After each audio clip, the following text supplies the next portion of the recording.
ચૂંટણીનું મતદાન ચાલી રહ્યું છે અને 1 વાગ્યા સુધી 33.31% મતદાનની ટકાવારી સામે આવી રહી છે।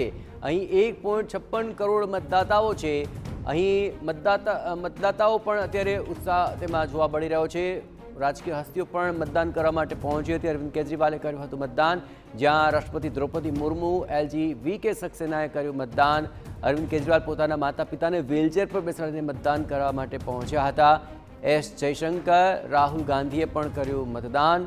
પ્રિયંકા ગાંધીએ માતા સોનિયા, પતિ અને પુત્ર સાથે મતદાન કર્યું હતું।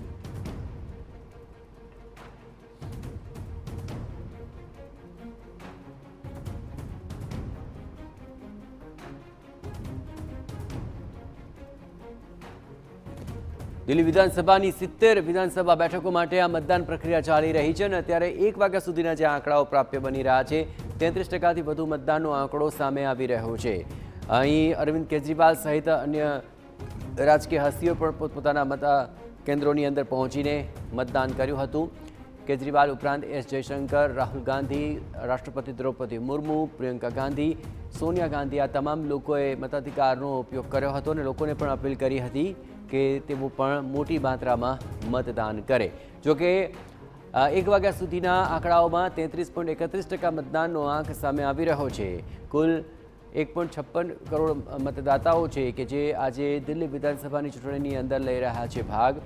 કુલ 70 વિધાનસભા બેઠકો છે અને છેલ્લા 10 વર્ષથી અહીં આમ આદમી પાર્ટી સત્તાના સુકાન સંભાળી રાખ્યા છે। હવે આ વખતે શું આમ આદમી પાર્ટી ફરી સત્તા લઈ શકે છે કે પછી ભાજપ માટે કોઈ સારા સમાચાર આવે છે? કોંગ્રેસ આખરે કેટલી બેઠકો અંકે કરે છે? આ તમામ બાબતો અત્યંત રસપ્રદ બની રહેશે અને 8મી ફેબ્રુઆરીએ આખું પરિણામ સ્પષ્ટ થઈ જશે।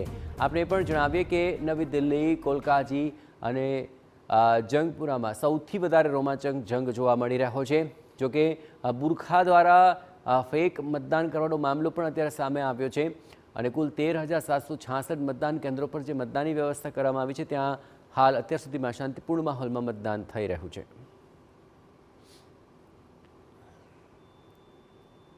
बड़ा एक्साइटमेंट था कि वोट डालने जाना है, वोट डालने जाना है, तो वो पूरा अपना एफर्ट्स लगा के आज वोट डालने के लिए आए हैं। मैं दिल्ली के सभी लोगों से भी विनती करना चाहूँगा कि सब लोग वोट डालने के लिए निकलें, अपने अपने वोट का अधिकार इस्तेमाल करें। अच्छे स्कूल बनाने के लिए, अच्छे मोहल्ला क्लिनिक बनाने के लिए, अच्छा इलाज के लिए, अस्पतालों के लिए, दिल्ली के विकास के लिए वोट डालें सब लोग, ऐसा मेरी सब लोगों से विनती है। सर, कितने आश्वस्त हैं चौथी बार क्या आम आदमी पार्टी की सरकार दिल्ली में बनने जा रही है? जाहिर तौर पे जो काम करेंगे उन्हीं को जनता वोट देगी और मुझे पूरा भरोसा है कि इस धर्म युद्ध में कालिका माई का आशीर्वाद सच्चाई के साथ, सत्य के साथ, काम के साथ रहेगा और दिल्ली के लोग भी इस धर्म युद्ध में काम को, सच्चाई को, अच्छाई को अपना वोट जरूर देंगे। तो દિલ્હીનો આ ચૂંટણી દંગલ અત્યંત રોમાંચક ટક્કર અત્યારે થઈ રહી છે। હવે આ ટક્કર બાદ કોના નસીબમાં કેટલી બેઠકો આવે છે તે જાણવું અત્યંત રસપ્રદ બની રહેશે અને 8મી ફેબ્રુઆરીએ જ્યારે મતદાન આવશે ત્યારે મતદાનનું પરિણામ આવશે ત્યારે તમામ બાબતો સ્પષ્ટ થઈ જશે।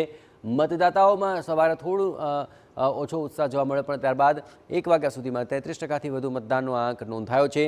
68 બેઠકો ઉપર ભાજપ પણ બરાબરની ટક્કર આપી રહ્યું છે। 2 બેઠક તેમણે અન્ય પક્ષોને આપી છે અને કોંગ્રેસ અને આમ આદમી પાર્ટી તમામ બેઠકો ઉપર આમને સામને છે। જ્યાં ઇન્ડિયા બ્લોકમાં એક સમયે તે બંને સાથે હતા, હવે તે સામ સામે અહીં દિલ્હીની અંદર ચૂંટણી લડી રહ્યા છે અને ખૂબ જ રોમાંચક ટક્કર અમુક બેઠકો ઉપર જોવા મળી રહી છે અને વિધાનસભાની કુલ 70 બેઠકો ઉપર અત્યારે આ મતદાન ચાલી રહ્યું છે અને 13,766 મતદાન કેન્દ્રો પર આ તમામ વ્યવસ્થાઓ ગોઠવવામાં આવી છે, જ્યાં મતદાતાઓની અંદર પણ ઉત્સાહ જોવા મળ્યો।